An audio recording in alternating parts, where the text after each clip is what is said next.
Bismillahirrahmanirrahim. Assalamualaikum warahmatullahi wabarakatuh.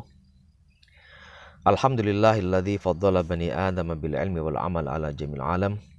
Wassalatu wassalamu ala Muhammadin sayyidil arabi wal ajam wa ala alihi wa ashabihi ya nabi'il ulumil hikam, amma ba'd. Rabbi shrah li sadri wa yassir li amri wa hlul 'uqdatam min lisani yafqahu qawli.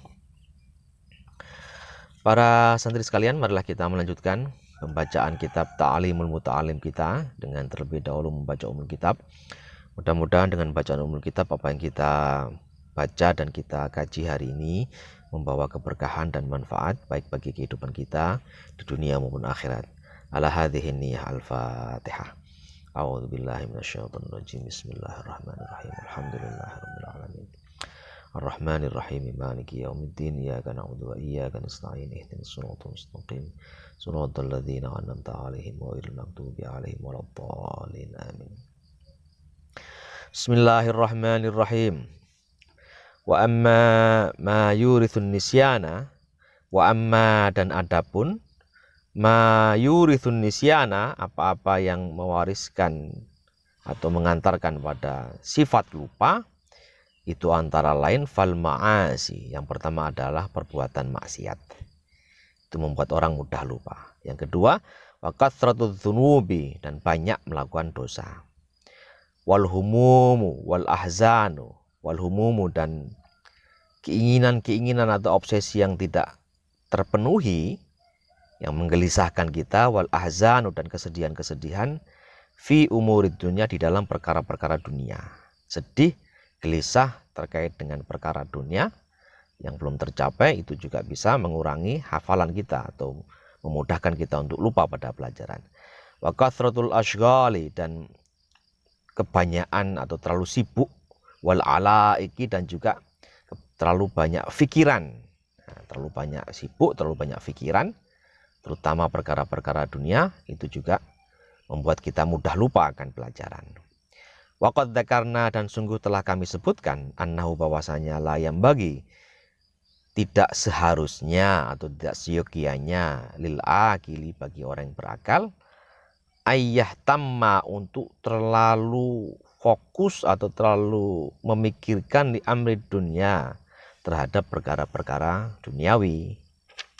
Kenapa demikian? Li'annahu, karena sesungguhnya berpikir tentang perkara-perkara dunia itu, terlalu fokus pada urusan-urusan dunia itu, yadurru, mendatangkan madarat, ya, mendatangkan hal-hal yang tidak baik, wala yanfa'u, dan juga tidak bermanfaat. Wa humumud dunya, dan keinginan terhadap dunia, terlalu gelisah pada urusan dunia itu, la takhlu, tidak sepi, anil zulmati, dari kegelapan fil qalbi, di dalam hati. Jadi hati yang gelap itu terkait dengan keinginan yang keterlaluan terhadap urusan dunia. Terlalu memikirkan dunia itu bisa membuat hati kita menjadi gelap. Nah, tidak bisa berpikir jernih, selalu gelisah. Wa humumul akhirah, adapun keinginan terhadap perkara akhirat, ya, obsesi terhadap urusan-urusan akhirat, itulah takhlu, tidak sepi, anin nuri, dari cahaya, fil qalbi, di dalam hati. Nah, sebaliknya, keinginan pada perkara-perkara akhirat, orientasi pada urusan akhirat, itu bisa mendatangkan cahaya di dalam hati kita. Wa idharu, dan menjadi jelas atharuhu, jejak atau bekas dari hal tersebut itu fi sholati, di dalam sholat. Jadi kalau hati kita itu terang karena kita berorientasi pada urusan akhirat, itu kelihatan jejaknya, bekasnya, atharnya kepada sholat kita.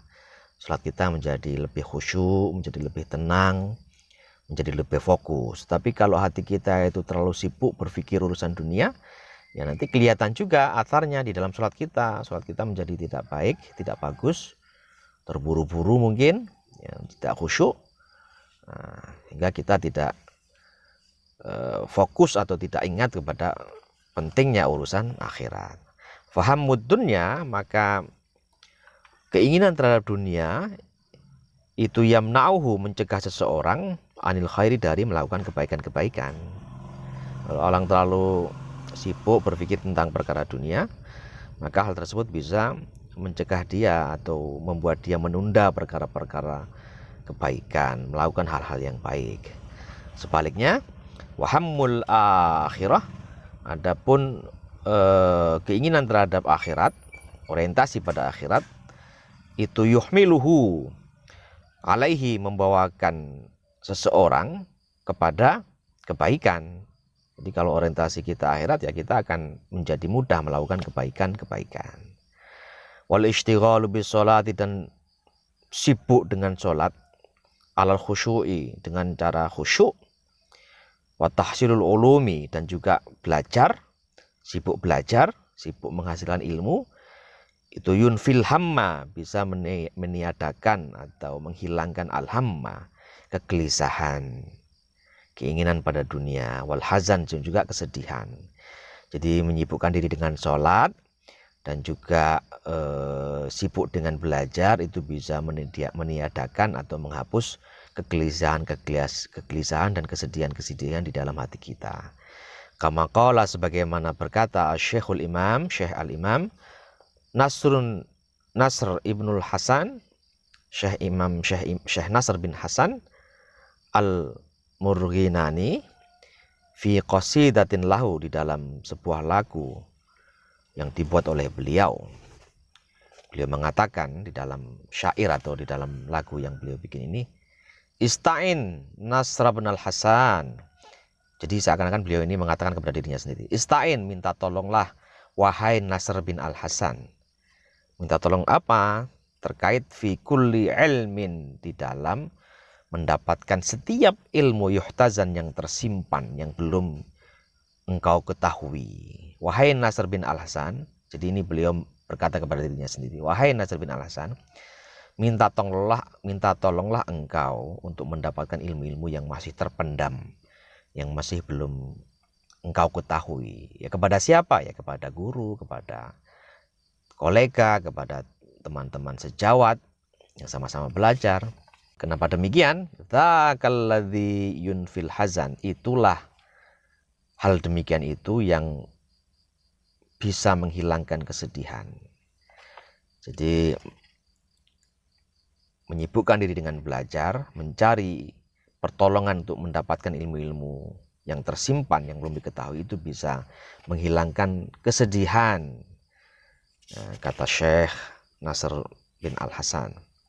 Wa ghairuhu, adapun selain kegiatan tersebut, yaitu kegiatan mencari ilmu itu, la yu'taman, tidak dipercaya, tidak bisa dipercaya untuk bisa menghilangkan kegelisahan.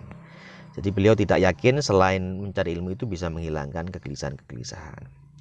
Wa Syekhul Imam Al-Ajal Najmuddin Umar bin Muhammad An-Nasafi, dan Syekh Imam Al-Ajal Najmuddin yang bernama Najmuddin Umar bin Muhammad bin Muhammad An-Nasafi fi ummi waladin lahu syi'run, juga membuat syair yang serupa, syair yang intinya sama, syair tentang ummi walad, yaitu budak perempuan beliau yang beliau sukai, yang beliau pergauli sehingga melahirkan keturunan beliau. Jadi Syekh Muhammad An-Nasafi ini, Umar bin Muhammad An-Nasafi ini, beliau juga membuat syair. Syair itu berbicara tentang seorang budak beliau, jariyah beliau, yang beliau pergauli dan juga melahirkan putra beliau.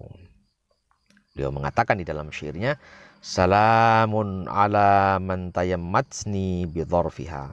Salamun, kedamaian atau kesejahteraan, atau salam, alaman, atas siapa orang, tayammatsni, yang telah mempesonakan aku, membuatku mabuk kepayang, bidharfiha, karena kehalusan atau karena kelembutan tubuhnya, walam ati khaddaiha, dan juga karena kehalusan dua pipinya, walam hati torfia, dan juga karena lirian matanya. Jadi beliau terkagum-kagum atau terpesona kepada jariyah beliau yang memiliki kulit yang lembut, pipi yang halus, dan lirikan mata yang membuat beliau mabuk kepayang. Sabatni wa asbatni fatatun malihatun. Sabatni telah menawan aku, membuatku tertawan. Wa asbatni dan membuat aku sangat condong atau sangat cenderung, sangat menginginkan. Dia siapa? Fatatun. Fatatun ini yang telah membuat beliau tertawan dan membuat beliau membuat beliau condong atau cenderung kepadanya, yaitu fatatun malihatun, seorang pemudi, seorang gadis malihatun yang jelita, yang cantik jelita. Tahayyaratil auhamu, sehingga menjadi bingung akal dan pikiran, fikun hiwasfiha, tentang hakikat sifat perempuan tersebut. Jadi karena saking cantik jelitanya, saking membuat beliau terpesona, beliau tidak bisa lagi mensifati karakternya itu, karena kecantikannya yang luar biasa. Fakultu, maka aku katakan, kata Syekh Imam Umar bin Muhammad An-Nasafi, aku mengatakan, dari ini maka tinggalkanlah aku, dari ini dan maafkanlah aku, fa innani maka sungguhnya aku, syaghaftu, aku memfokuskan diri atau menyibukkan diri, bitahsilil ulumi, dengan belajar atau mencari ilmu, wa kashfiha, dan membuka ilmu, wali, dan untukku, kata Imam An-Nasafi, fi thalabil fadli, aku ini ya sekarang ini ingin fokus pada mencari keutamaan wal ilmi, dan mencari ilmu, wat tuqa, dan mencari ketakwaan. Ghina, aku tidak butuh, aku merasa cukup, an ghinail ghaniyat, dari lagu-lagu, dari lagunya al ghaniyat, para penyanyi-penyanyi, para biduan-biduan, wa arfiha, dan aku merasa cukup atau tidak butuh, arfiha, bau harum si biduan itu. Wa amma asbabun nisyanil ilmi, wa amma, dan adapun asbabun nisyanil ilmi, sebab-sebab lupanya pada ilmu, membuat orang mudah lupa, antara lain fa'aklul kurbaroti ar-rutbati, itu memakan atau mengkonsumsi al-kurbaroti. Al-kurbaro itu adalah ketumbar atau kemiri, ar-rutbati, yang basah, watufahil hamidi, dan juga memakan apel-apel yang kecut, wan nadharu ilal maslubi, dan melihat kepada orang yang disalib, wa qira'atu lauhil kubur, dan membaca papan di makam atau di kuburan, wal mururu baina qitaril jamali, dan melewati atau berjalan di antara qitaril jamal, rombongan unta atau kereta unta, wa ilqaul qamli, dan juga menjatuhkan al-qamli itu kutu rambut al-hayyi, yang masih hidup, al-arti, ke bumi, wal hujamatu, dan juga berbekam ala naqratil qafa, persis di tengah-tengah tengkuk. Itu merupakan hal-hal yang menurut musannif, menurut pengarang kitab ini, bisa membuat kita mudah lupa. Saya tidak tahu konteksnya, barangkali memang waktu itu orang yang mungkin melihat orang yang disalib, atau membaca tulisan di makam, atau melewati barisan unta, mungkin saat itu bisa membuat orang menjadi terobsesi atau gelisah, atau mengganggu fokus pada belajar, sehingga bisa membuat seorang pelajar menjadi mudah lupa. Tapi intinya adalah hal-hal yang tadi beliau sebutkan itu bisa mengganggu seorang pelajar, melupakan seorang pelajar dari fokusnya untuk mencari ilmu. Fatujannibuha kullaha, maka hendaknya kalian semua menjauhi seluruh hal-hal tersebut. Kenapa? Karena sesungguhnya semua hal tersebut itu turithun nisyana, bisa mewariskan atau bisa mendatangkan kepada sifat lupa atau kelupaan. Saya kira itu untuk hari ini. Mohon maaf atas segala kekurangan. Terima kasih atas perhatiannya. Billahi taufiq wal hidayah. Assalamualaikum warahmatullahi wabarakatuh.